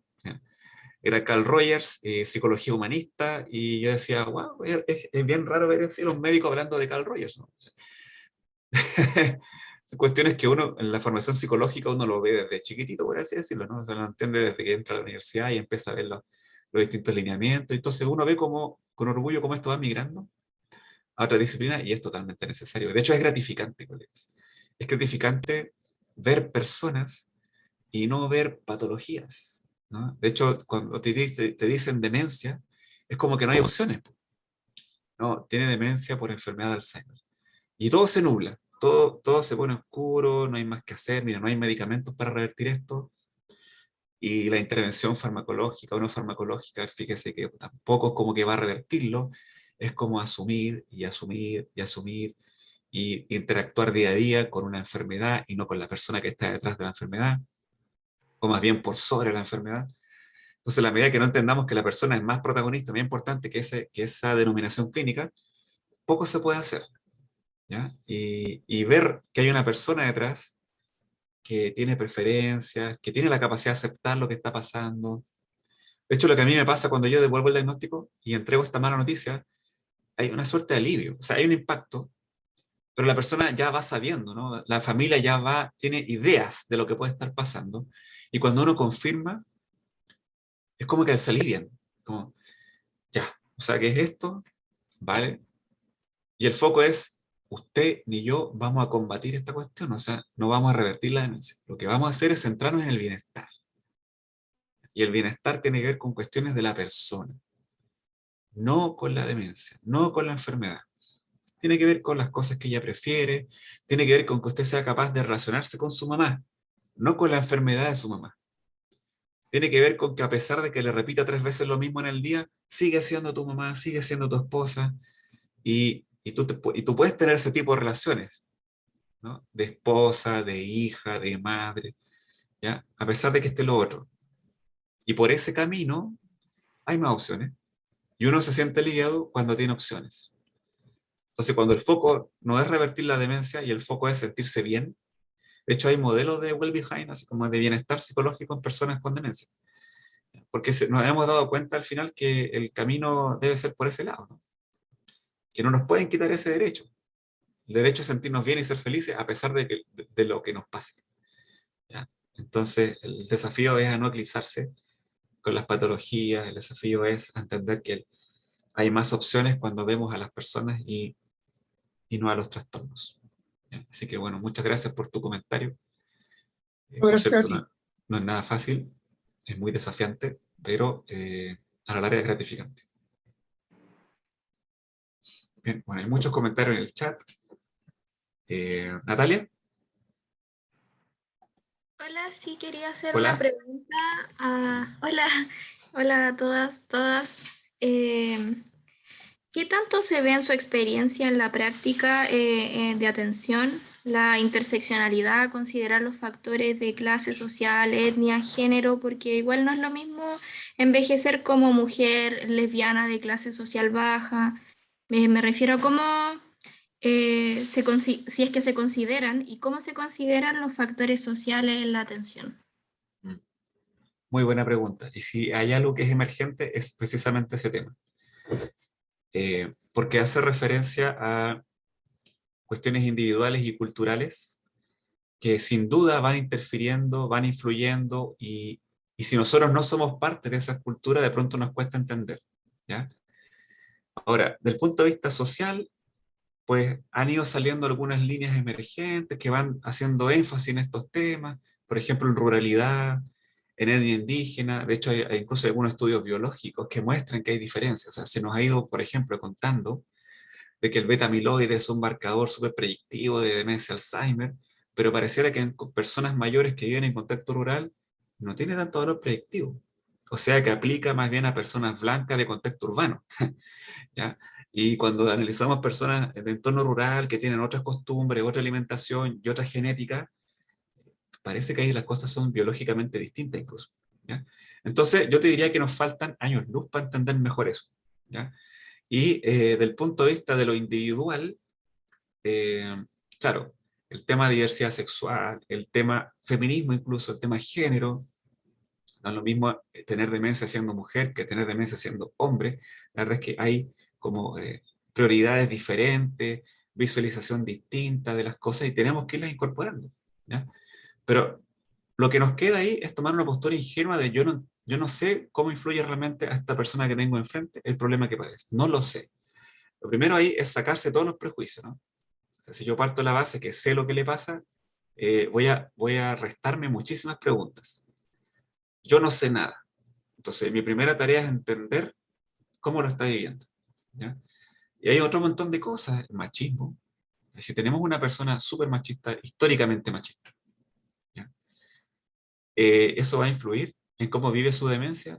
Sí, por supuesto. Lo que más me ha tocado ver es que, por ejemplo, si la doctora es mujer, pues no la pesca para nada, ¿cierto? Pero viene el yerno, que es hombre, y como que lo escucha más, le hace caso, ¿ya? Entonces parece que por ahí tenemos una puerta. Entonces, ese es un elemento individual, idiosincrático de esta persona que ha sido y será quien es toda su vida. Y es una cuestión de psicología evolutiva, o sea, que se trata, ¿no? Las características de personalidad de alguien y cómo ha sido en su vida van a permanecer en el tiempo, ¿ya? A veces se tiene la idea de que las personas mayores cambian. ¿Han escuchado eso así como tenemos a veces una visión muy caricaturesca de los abuelitos, que es una cuestión, el ejemplo máximo del viejismo? No, si los abuelitos son tiernos, o son jodidos, inflexibles, o son buenitos. No, mira, uno ve la historia evolutiva de esta persona y ve todos los antecedentes, cómo ha sido históricamente, y la persona hoy día sigue siendo la misma persona. Entonces primero tengo que conocer a esa persona, su desarrollo histórico, sus características, porque van a aparecer ahora, incluso puede que aparezcan hasta menos inhibidas, más desreguladas, pero en esencia es la misma persona. Entonces yo tengo que entender primero quién es el otro. Y eso ayuda bastante, porque a veces me ha tocado que la familia tiene ciertas expectativas que no se cumplen, como por ejemplo, es que no me hace caso, es que no va al médico, es que no me acompaña, me cuesta un mundo sacarlo. Claro, porque, bueno, en realidad en tu historia vital jamás te ha hecho caso a ti. ¿Por qué te va a hacer caso ahora? ¿Cierto? Dime, ¿a quién le hace caso de todas las personas que conoce aquí? ¿A quién le hace caso? A mi tío Manuel. Bueno, hay que traer al tío Manuel, conocerlo, explicar la situación y parece que con él vamos a tener más posibilidades de hacer un buen vínculo, de hacer un compañero de terapia más útil, ¿ya?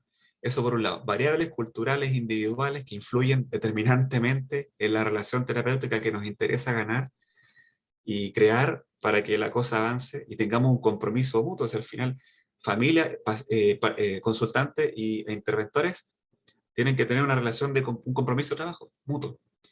Si no logramos acertar, pues de pronto no tenemos ese compromiso recíproco y la cosa no avanza. También es cierto que a veces no resulta. Hay veces que las condiciones superan nuestras capacidades, ¿ya? Y claro, y perdemos el paciente y la cosa empeora. Y como dicen los neuropsicólogos de rehabilitación, se degenera el caso, se pierde, se pierde, se pierde, se pierde. No logramos contar con ese apoyo familiar, con esos recursos individuales. No logramos pegarle el palo al gato, como dicen. ¿Ya? Hay veces que también no resulta, ¿ya?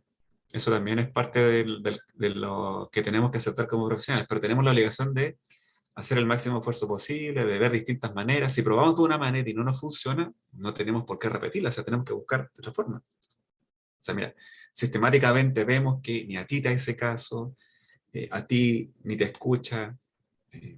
Pienso que ya hemos comprobado de que por tu parte la cosa no va. Hay que buscar otra manera. ¿Qué cosa lo mueve? Yo he tenido pacientes que llegan así, oh, doloridos, quejumbrosos, que no se pueden mover, que les duele todo, que no quieren hacer nada, pero basta que venga la nieta recién nace, la nieta que tiene así 4 años, y dice, abuelita, quiero un dulce, y la abuela recupera sus capacidades físicas y va y sale de la casa y le compra un dulce. Y ahí se le fue el dolor y se le fue el padecer, y parece que la nieta es un motor potente que la moviliza. Necesitamos a la nieta, o que podría ser un objetivo importante para esta abuela de esa nieta, hacer cosas que le ayuden a mejorar la relación con ella, porque ya nos damos cuenta, ¿no? Hay un reportaje, no sé si todavía está disponible en Netflix, que se llama Alive Inside, o Vivos por Dentro, que es un reportaje de un trabajador social que se propuso como meta llevar música individualizada a la mayor cantidad de personas mayores de centros de larga estadía de Estados Unidos. ¿Ya? Y alcanzó a cubrir un 4% de los centros de larga estadía de Estados Unidos. Y lo que él hacía era ir, conocer al individuo, entrevistar a la familia, recopilar los gustos y preferencias musicales y preparar una lista de reproducción musical en un iPod, que era un pequeño reproductor de música. Entonces va y les ponía la música de su preferencia. Es una intervención central de la persona, ¿ya? Que considera los gustos de esa persona, ¿ya? Y le pone esa música que a esa persona le es muy significativa, y las personas de estar estáticas, apáticas, abúlicas, asinéticas, empezaban a moverse, empezaban a hablar, empezaban a cantar, se empezaban a mover. El reportaje es impactante, ¿ya? Impactante favorablemente. Como una intervención centrada en los recursos personales, en los intereses personales que al final considera la persona, puede tener un impacto muy significativo versus una intervención estandarizada, con sesiones paso a paso, que no considera al sujeto, sino que considera más bien los pasos, ¿ya? Y ese es el eterno dilema entre la validación científica de lo que hacemos y la efectividad terapéutica. Porque si yo quiero probar efectividad de un tratamiento, tengo que hacer algo más bien normalizado, igual para todos.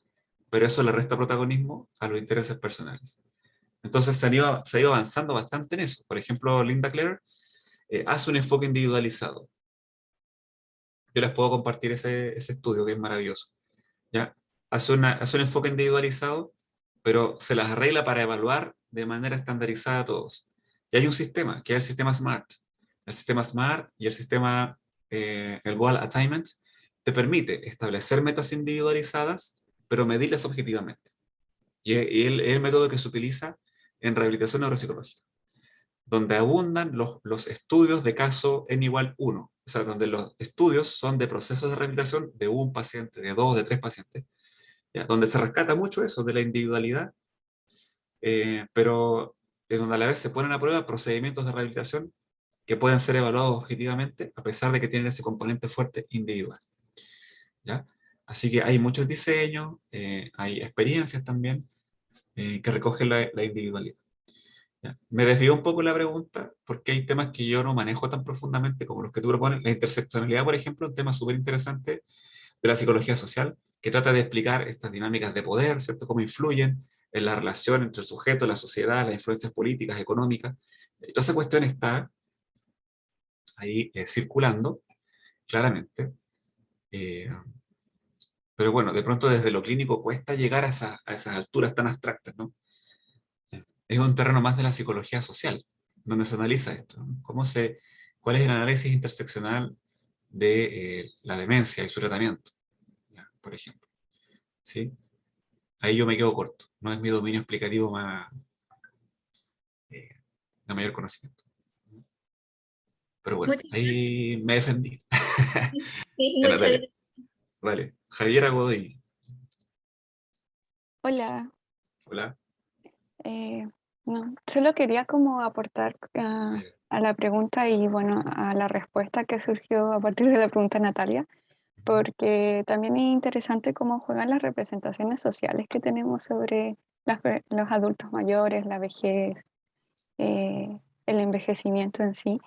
Ajá. Y me llama la atención como, o sea, esta representación o asociación de que que la persona mayor, el adulto mayor y el envejecimiento se iguala a enfermedad, se asocia a enfermedad y cómo eso influye, en nuestros propios sesgos como profesionales y también cómo influye en las políticas públicas las políticas públicas que abordan personas mayores, adultos mayores. Finalmente se centra en la asistencia médica, en las pensiones, en el desarrollo social, qué está pasando, qué no, que los medicamentos, pero finalmente está centrado en eso, como creo yo, en una perspectiva más biomédica y me parece súper interesante porque también se relaciona y asocia con ver a la persona mayor como persona, más que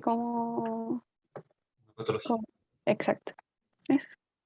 Muchas gracias, Javiera. Bueno, ahí yo pienso que hay un buen ejemplo de interseccionalidad, ¿no?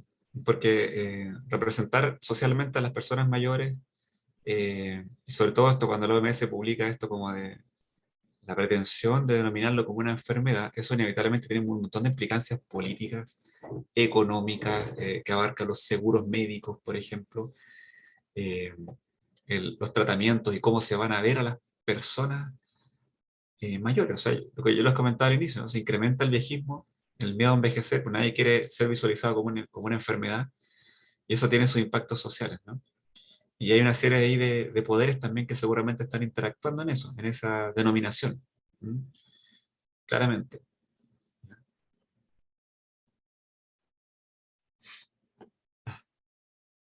Bueno, ahora nosotros tenemos un Plan Nacional de Demencia, y ahí se habla de sujetos de derecho, y también hay un fuerte énfasis en los cuidadores, ¿no? Como apoyar a la familia que hace el rol de cuidador informal. Veo que en el chat se resolvió el tema de la película La Gente Topo. Esa es la película chilena, que casi gana el Oscar, casi. ¿Lo habrán discriminado por ser mayor? Para pensar. No, no sé, no lo sé. Pero hubiese sido una muy buena señal esa, ¿no? Que ganara una película protagonizada por personas mayores, es una así, una señal para el mundo, pero bueno, esta gente no lo pensó así. Bueno, Florencia, tú diriges aquí la orquesta.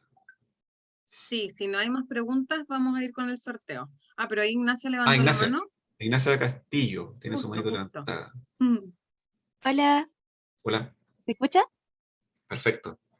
Sí, es que quería hacer una consulta, que ¿cuál es la mejor intervención para poder mejorar las funciones cognitivas en las personas mayores?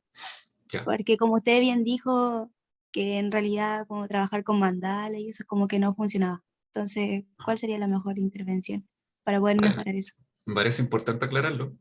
¿Ya? El tamaño del efecto es bajo, ¿ya? Y la calidad de los estudios también ha sido baja. Por eso la OMS y bueno, los metaanálisis que se han hecho concluyen que es una intervención sugerente en ciertos casos. ¿Qué es lo que pasa? Cuando una persona hace este tipo de ejercicio, hay otras variables que están interactuando y que pueden incluso tener un componente, un mayor efecto. Por ejemplo, el nivel de interacción social que se genera en el grupo de estimulación. Eso es súper potente, ¿ya? y podría ser incluso una variable más influyente que la misma estimulación. ¿Ya?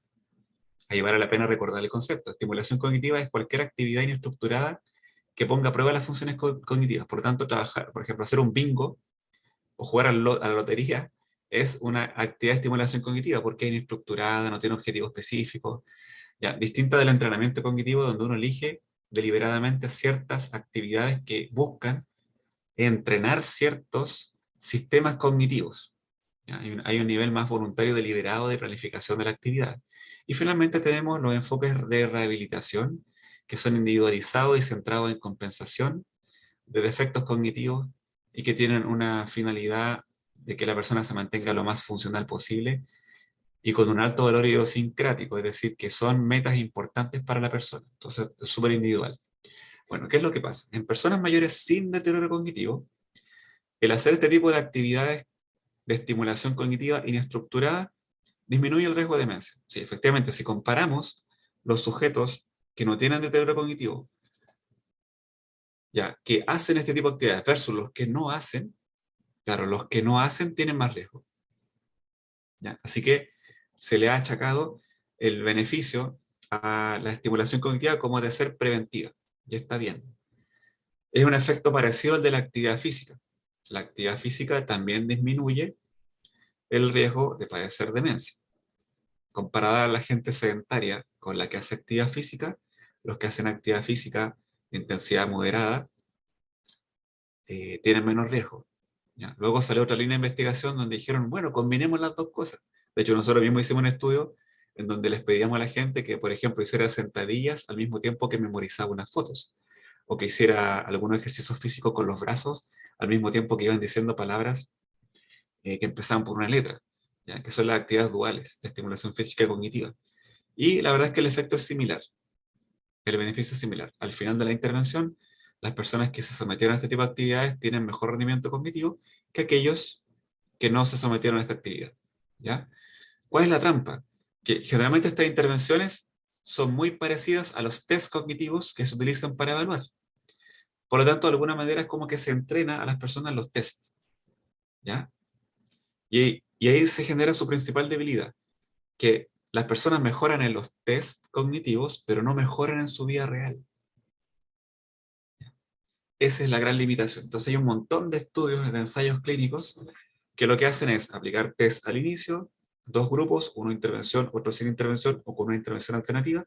Se hace la intervención y luego se reevalúa con los mismos test del inicio, y claro, estos tienen mejor rendimiento que estos otros. Pero en la vida real, igual de mal o igual que al principio. Entonces, poca transferencia. ¿Ya? Poca transferencia. ¿Vale? Ese es el gran problema. Ahora, en cuanto a conversión o a riesgo, los que hacen entrenamiento cognitivo de este tipo, que tiene escaso beneficio en la vida real, ¿tienen menos riesgo de demencia? Sí, tienen menos riesgo, comparado con los que no hacen nada. Eso sí es un punto a favor. Ahora, como tratamiento, como intervención para las personas con deterioro cognitivo leve, por ejemplo, que están en una fase de mayor riesgo para convertir en demencia, ¿qué efecto tiene? Bueno, la tasa de conversión también es menor. O sea que también, de alguna manera, previene. ¿Pero reporta algún beneficio a la vida real? Ninguno. ¿Cuánto es la mantención del efecto? El taller termina y la persona mantiene el efecto por alrededor de 3 meses. ¿Ya? Se hace la intervención con DCL. ¿Ya? Pasa un mes, se mantiene el beneficio. Pasan 2 meses, se mantiene el beneficio. Al tercer mes empieza a perder el beneficio. Eso quiere decir que tiene que retomar la intervención. Y en demencia inicial, si yo hago estimulación cognitiva, qué sé yo, la persona deja de... O sea, termina la intervención y al poco tiempo, o sea, antes del mes, ya empieza a perder el beneficio. Entonces, mantención constante de la actividad cognitiva. ¿Mejora la vida real? No. El DCL con entrenamiento cognitivo, ¿mejora la vida real? No. Solamente mejora en los tests con los que se evalúa. ¿Ya? Y ese es como el gran pero, la gran limitante. ¿Ya? Entonces mejoran en los tests que se aplican, pero no en la vida real. ¿Vale? Susana Sangüesa. Hola, ¿se escucha? Sí. Bueno, a mí me tocó trabajar con un adulto mayor de 80 años. ¿Ya? Ella al principio tenía un deterioro cognitivo leve. Como usted decía, empezamos a trabajar con mandalas, con todo tipo de imágenes que ella recordara, con cosas que asociara con la vida diaria en realidad. Con que se acuerde de recetas, cosas así, como cocinar y todo esto. Se le aplicó una anamnesis en la cual salieron como muchos traumas desde chica. No tenía escolaridad, mala alimentación, más encima tuvo como un estado de dependencia de su esposo, y hace 4 o 5 meses que falleció su esposo. Entonces ella quedó como en el aire.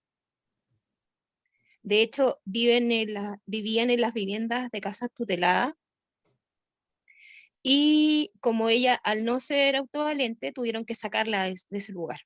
Y era donde vivía con su esposo. Y al sacarla de ese lugar, tuvo un bajón, pero horrible. Ahí íbamos súper bien, súper bien. Estaba trabajando súper bien con todo lo que estábamos haciendo, todo tipo de ejercicio. Incluso había empezado a caminar con kinesiólogo, con todo, porque tuvo un accidente y se quebró la cadera. O sea, tenía todos los factores, todos los factores como que iba derecho a una demencia senil. Y ahora ya retrocedió mucho, al punto de que ya no controla el esfínter, nada. Entonces mi pregunta es, claro, el tema de haberla sacado de la casa fue como que retrocedió mucho. Ahora tiene ese estado de dependencia que tenía de su esposo, en el nombre del amor lo hizo parecer el esposo, lo tomó con su hija. Entonces su hija la está como malcriando, como se dice. La tomó como que ella fuera una niña. Ahora, mi pregunta es, yo no soy psicóloga, soy técnico en educación diferencial. Me interesa mucho trabajar con adultos mayores porque creo que ellos necesitan más atención que un niño. Un niño tiene muchos centros de apoyo y todo. Y entonces mi pregunta es, ¿cómo puedo trabajar con ella como para poder repuntar? O sea, tenemos un vínculo súper importante, no como paciente, ni como profesora, alumno, nada de eso, sino como una amistad. Entonces mi pregunta es, ¿cómo la puedo ayudar para que ella pueda volver a retomar su autonomía? Porque como que retrocedió mucho con el cambio que tuvo. Vale. Wow, tremenda pregunta. Primero, no hay recetas. ¿Ya? Ojalá estuviéramos en la receta los pasos, ¿no? Pero hay que considerar varias cosas. Una es que sufrió dos cambios biográficos importantes. Una es la muerte de su esposo, y ahí hay un duelo, y el duelo es un factor de riesgo importante para deterioro cognitivo, funcional, y hay que ver entonces cómo está con el tema del duelo. Luego, el salir de la residencia donde estaba, hay que indagar con ella qué es lo que ha significado para ella este cambio. No sé su nivel de conciencia, su capacidad de elaboración, su capacidad de expresión verbal. ¿Ya? Son elementos que los psicólogos necesitamos, ¿no? Que el otro se exprese verbalmente, que pueda decir qué es lo que está pensando, qué es lo que piensa y qué es lo que siente. ¿Ya? Y el otro punto es, como bien señala en el chat, el tema de la hija, ¿no? La familia siempre va a ser eh, parte de lo que estamos haciendo, pero yo me centraría primero en ella, en hablar con ella respecto a todo lo que ha sido, darle espacio para hablar de lo que siente y entender lo que está pensando respecto a todos estos cambios. ¿Ya? Necesito saber qué está viviendo ella, cómo lo está viviendo. Desde ahí van a empezar a aparecer las pautas, ¿ya? Porque eso me va a permitir a mí entender cómo ha sido su proceso personal. Puede ser desde, la verdad es que no me importa cómo me estoy deteriorando, es lógico que me iba a pasar, ojalá y me vaya pronto, porque si ya no está vivo mi marido y no tengo ningún motivo para existir, ojalá que me vaya lo antes posible. Escenario 1, entre miles. Otro es como que no acepta el duelo, que le duele la pérdida, que no lo esperaba, y necesita elementos psicoterapéuticos, ¿no? Necesitamos entender qué es lo que está viviendo, ¿sí?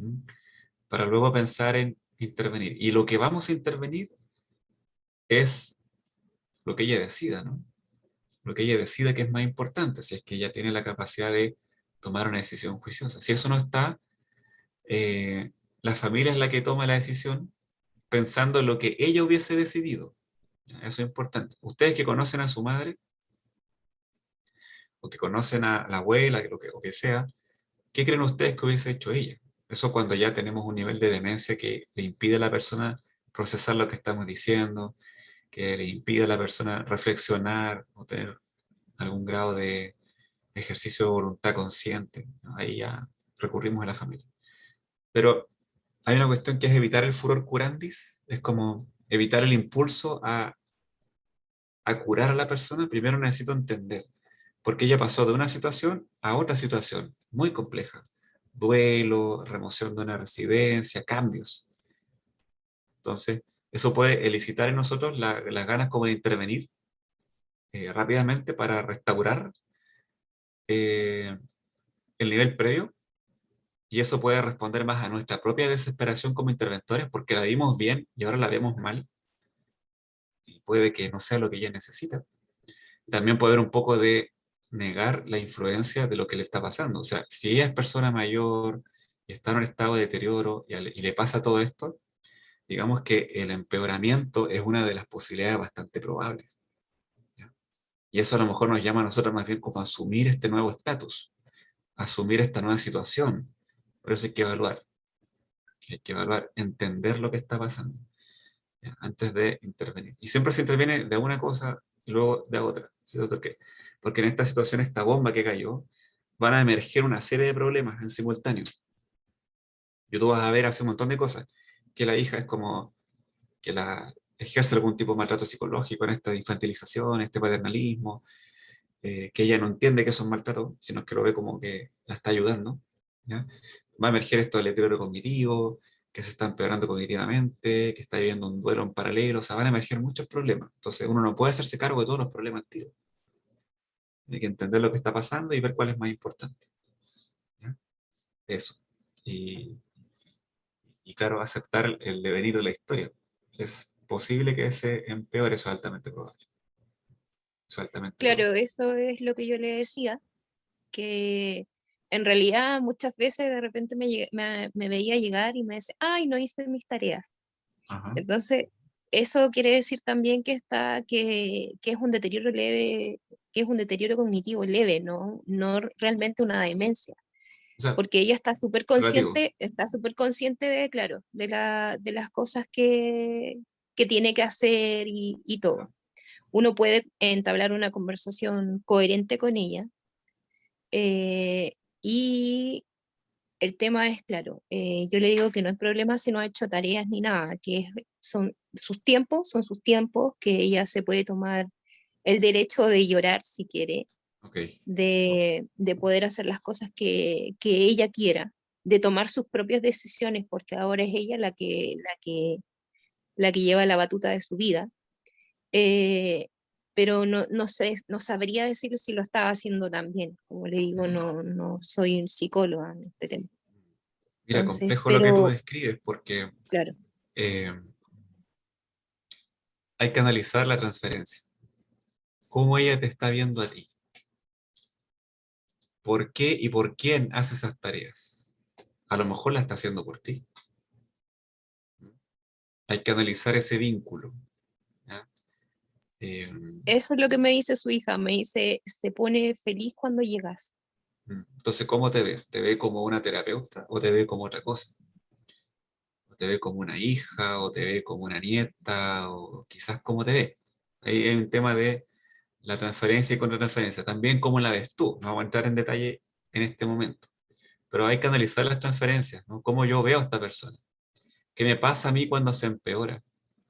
¿Se está empeorando un familiar cercano y es así como lo veo y por eso me duele y me afecta?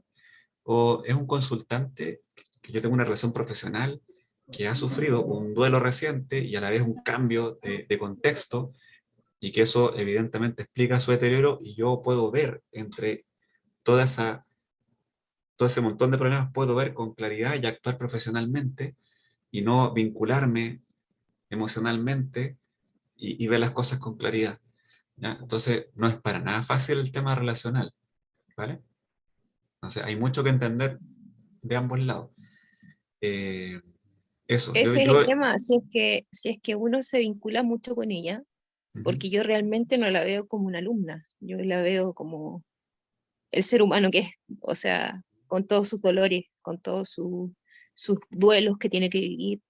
Entonces, eso no sé si estará bien o estará mal, vincularse tanto con alguien. No sé, son preguntas que uno de repente se le vienen. se supone A que lo hay mejor, cierto límite en la relación, ¿ya? claro, ¿Ya? Tienes que irlo analizando tú, cómo te va afectando, cómo te va tocando, si tú puedes diferenciar entre una intervención profesional y una intervención que transgrede ese límite profesional, ¿ya? Son materia de análisis, ¿ya? De reflexión. Bueno, y puede que también necesite un psicólogo, ¿no? Con la formación en psicoterapia, ¿ya? Hay veces que uno, esto me ha pasado a mí, yo pienso que le ha pasado a varios de ustedes, a veces uno tiene un nivel de vinculación que se anima a entregar más de lo que puede entregar, enceguecido un poco por el nivel de vinculación que uno establece con el consultante.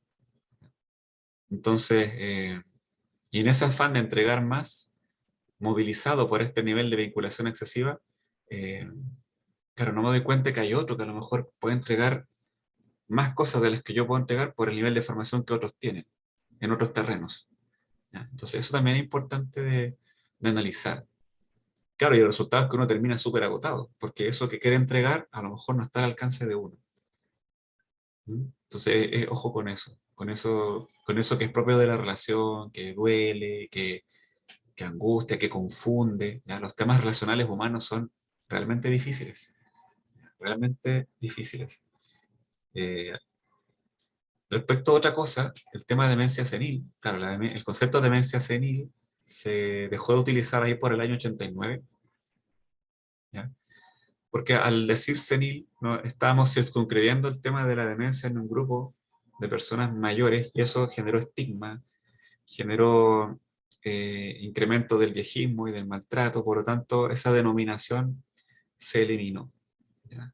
Entonces el apellido senil se dejó de utilizar. Se hablaba de síndrome demencial por enfermedad de Alzheimer posible o síndrome demencial por enfermedad por cuerpos de Levy, la enfermedad neurológica que lo esté generando. E inclusive, en el DSM-4, hasta el DSM-4 llegó el concepto de demencia, y el DSM-5 se pasó a llamar trastorno neurocognitivo mayor, porque el concepto de demencia también tiene cierta asociación prejuiciosa, demencia, el demente, ¿ya? Y carga un estigma importante el concepto de demencia, un estigma a nivel social. Entonces se transformó en trastorno neurocognitivo mayor, que puede ser leve, moderado o grave, ¿ya? Aún así hay resistencia, ¿cierto?, de algunos grupos de investigación que siguen utilizando el concepto de demencia por toda su tradición y historia, ¿no? Y por toda la investigación que hay con el concepto, ¿ya? Así que eso es importante de puntualizar. No sé si Fundación Alzheimer y Trastorno Neurocognitivo Mayor quería comentar al respecto a eso, ¿no? No, precisamente lo mismo. Y Ya. me agradezco tu comentario. Vale. Bueno, ahora sí, Florencia, parece que ya no hay más manos levantadas. Súper, ahora sí. Lucía, ¿abriste el micrófono? ¿O no? Se te abrió. Ya. Nada, solo agradecerles a todos por la participación, agradecerle a Miguel Ángel también por este excelente seminario. Y ahora les voy a dejar el link de la certificación en el chat. Lo acabo de enviar. Si lo pueden ir copiando y pegándolo, porque generalmente se llena mucho de mensajes y todos van dando las gracias, qué sé yo, así que si lo pueden ir rescatando, igual yo después lo voy a volver a compartir, ¿ya? Ahora vamos a hacer el sorteo, que es para esta ruta que les comentaba al principio, que son 5 cursos, que de esos 5, 4 los da Miguel Ángel, relacionados al tema, ¿ya? Así que este código QR, igual ustedes lo pueden escanear y los lleva a la certificación. Y ahora vamos a ir con el sorteo. ¿Sí lo ven? Francisca Alarcón, ¿estás por ahí? Francisca. Si puedes abrir tu micrófono si estás. Francisca Alarcón. ¿Francisca Alarcón? No, Francisco. No. Ya, al agua.